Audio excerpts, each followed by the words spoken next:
शैक्षिक उन्नयन गोष्ठी ब्लॉक अधिवेशन राजकीय शिक्षा संघ ब्लॉक अध्यक्ष का चुनाव आज रावमावी कांडा रखनी खाल पौड़ी गढ़वाल में होने जा रही है साथियों। तो सर्वप्रथम सरस्वती वंदना से शुरुआत करते हैं। तो जुड़े रहे साथियों वीडियो के अंत तक।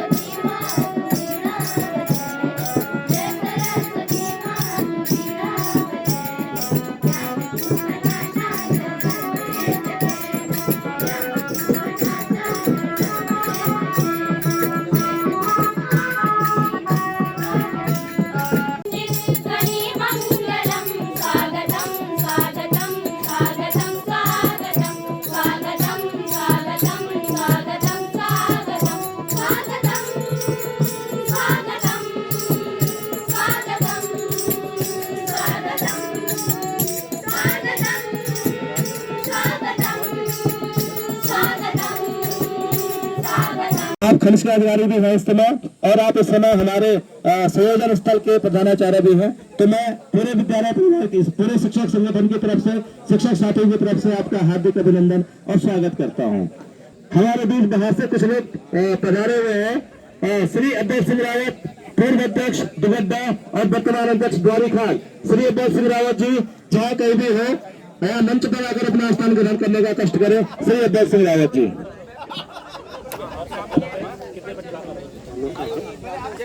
तो सिर्फ एक कानक विद्यालय को छोड़ करके बाकी सभी विद्यालयों के जो संचालन व्यवस्था है हमारे शिक्षक साथी समान है। तो मेरा उनसे विनम्र निवेदन है कि आप लोग अपना स्थान ग्रहण करें। आप बखूबी से अपने कार्यों को अंजाम दे रहे हैं और इस शिक्षा व्यवस्था की रीढ़ है, आप हमारे रखनीखाल ब्लॉक की रीढ़ है। तो कृपया आप सब अपना स्थान ग्रहण करने का कष्ट करें। अब साथियों मुख्य अतिथियों का वैचालनकरण हो रहा है। तो इसी कड़ी में सभी का वैचालनकरण होगा। तो आप बने रहे वीडियो में। धन्यवाद सर, बहुत बहुत धन्यवाद आपका। हमारे बीच में काम करती है एनएसएस इकाई। तो हमारे बीच श्री परीक्षा बहुत अच्छे से संचालित कर रहे हैं जनपद में और जनपद के सारे एनएसएस की गतिविधियां देखते हैं क्योंकि हमारे विद्यालय में मैं भी एनएसएस सरकारी हूँ, रखनीखाल में भी एनएसएस है और शायद अब तो जितने भी अलग उत्कृष्ट विद्यालय बने वहाँ सभी में एनएसएस है। तो एनएसएस की गतिविधियों के लिए और आपका कार्य बहुत शानदार रहा है जनपद।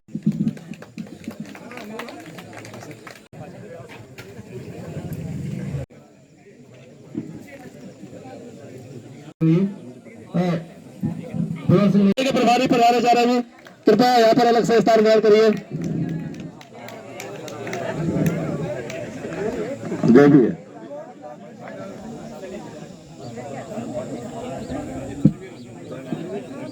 मैं आमंत्रित कर रहा हूँ।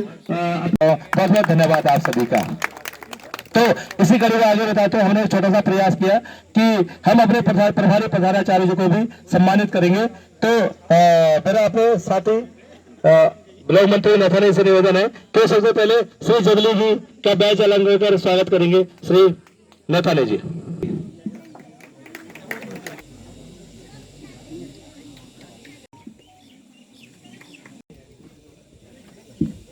अधिकारी उनसे निवेदन करूंगा वो आएंगे। हमारे शिक्षक साथी हमारे प्रधानाचार्य का बैच अलंकरण कर स्वागत करेंगे। आवश्यक है क्योंकि अगर हम इनका सम्मान नहीं करेंगे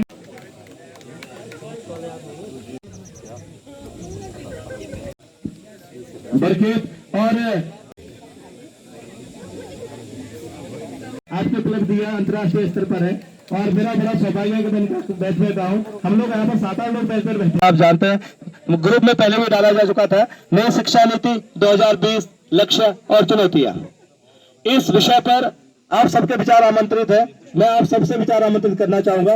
इस विषय पर मुख्य वक्ता के रूप में हमने मुकेश प्रसाद महोड़ा प्रांत उपाध्यक्ष राजकीय शिक्षक संघ उत्तराखंड को निवेदित किया था, आमंत्रित किया था, लेकिन वो अभी पहुंचे नहीं है। तो इस विषय पर अपनी बात रखने के लिए हमारे बीच एक लंबा अनुभव रखने वाले, शिक्षा का लंबा अनुभव रखने वाले, बहुत साल से शिक्षक के रूप में कार्य करने वाले और शिक्षा की अच्छी परख रखने वाले हमारे बीच बैठे हुए सोहनलाल शाह जी, उनको आमंत्रित कर रहा हूँ। आप नई शिक्षा नीति 2020 लक्ष्य और चुनौती पर अपने विचार रखेंगे और आप सबके विचार भी आमंत्रित है। जो शिक्षक साथी नई शिक्षा नीति 2020 लक्ष्य और चुनौती पर अपने विचार रखना चाहें तो आप सभी का स्वागत, हार्दिक अभिनंदन। जिनका की बैच अलंकरण होना है क्योंकि वो काफी व्यस्त थे इसलिए वो छूट गए। तो मैं आमंत्रित करता हूँ हमारे जिला मंत्री मनमोहन चौहान जी को।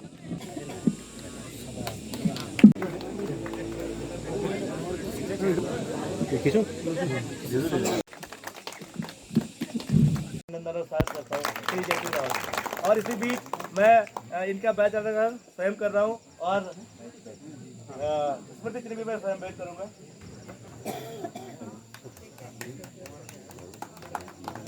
पूर्व ब्लॉक अध्यक्ष ब्लॉक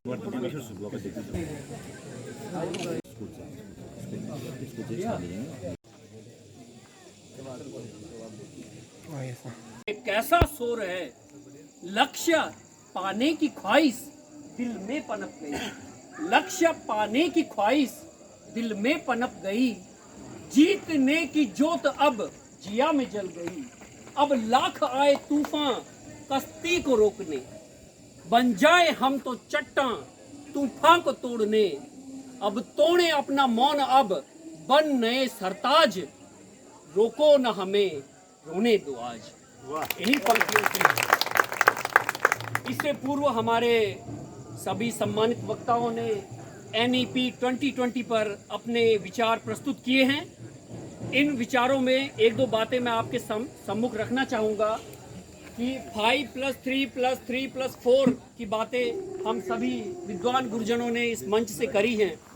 इसमें अगर कक्षा 6 से हम लोग व्यावसायिक प्रशिक्षण को आगे बढ़ाएं और व्यावसायिक प्रशिक्षण से हम लोगों के दिमाग में जो किताबी ज्ञान ठूसा गया है उसे बाहर निकालते हुए हम लोग अपने व्यवसाय की ओर अग्रसर करें, अपने आने वाली संतानों, अपनी पीढ़ियों को एक व्यवसाय की ओर लगाएं, तो इसमें एक बेहतर कदम होगा।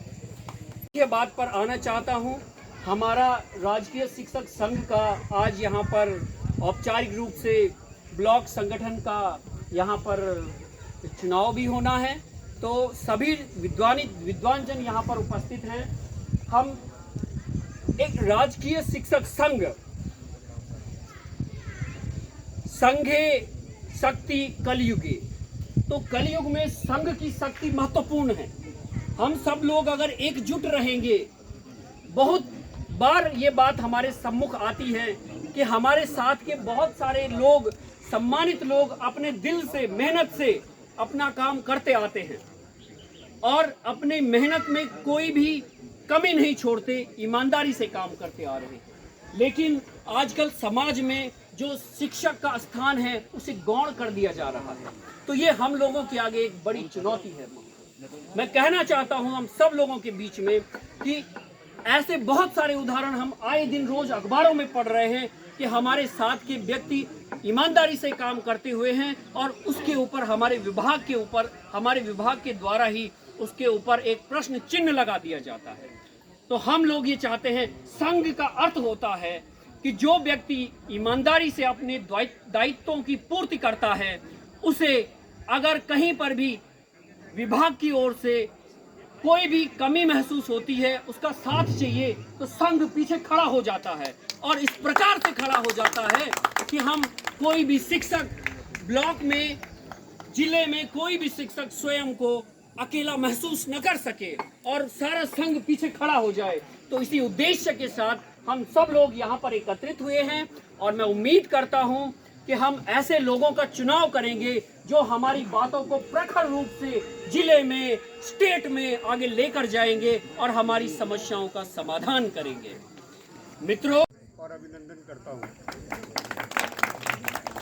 साथियों, सबसे पहले मैं अपनी ब्लॉक कार्यकारिणी, राष्ट्रीय शिक्षक संघ की ब्लॉक कार्यकारिणी और जनपदीय कार्यकारिणी का भी आभार व्यक्त करता हूँ कि उन्होंने रिखणीखाल ब्लॉक के सबसे दूरस्थ विद्यालय को जो है इस अधिवेशन के लिए चुना, तो उनका हार्दिक आभार और धन्यवाद।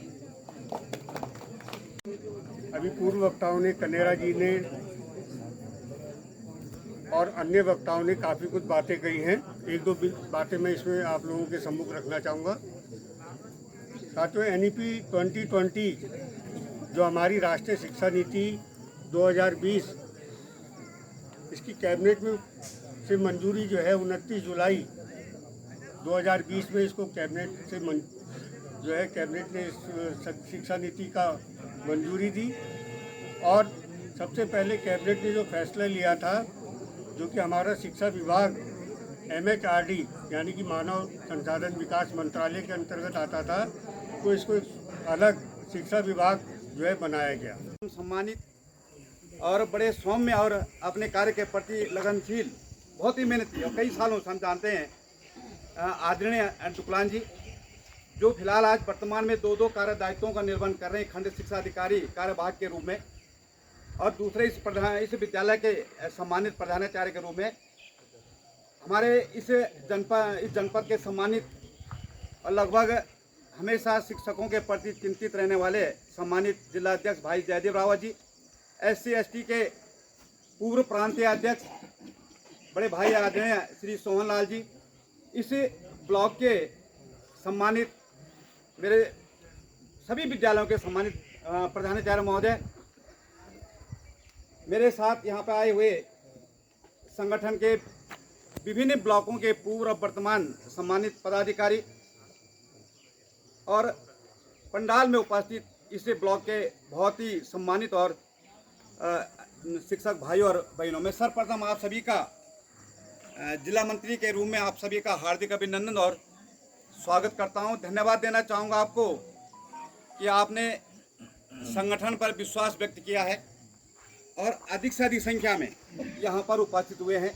मैं धन्यवाद देना चाहूँगा अपने सम्मानित प्रधानाचार्यों का भी कि विगत वर्ष एक प्रश्न उठा था स्कूलों से कि ये अवकाश मिला है हमको शैक्षिक उन्नयन गोष्ठी के लिए, और कई जगह से प्रधानाचार्यों के फ़ोन आते थे कि भाई साहब छुट्टी क्या होगी, कितने लोगों को छोड़ूं मैं।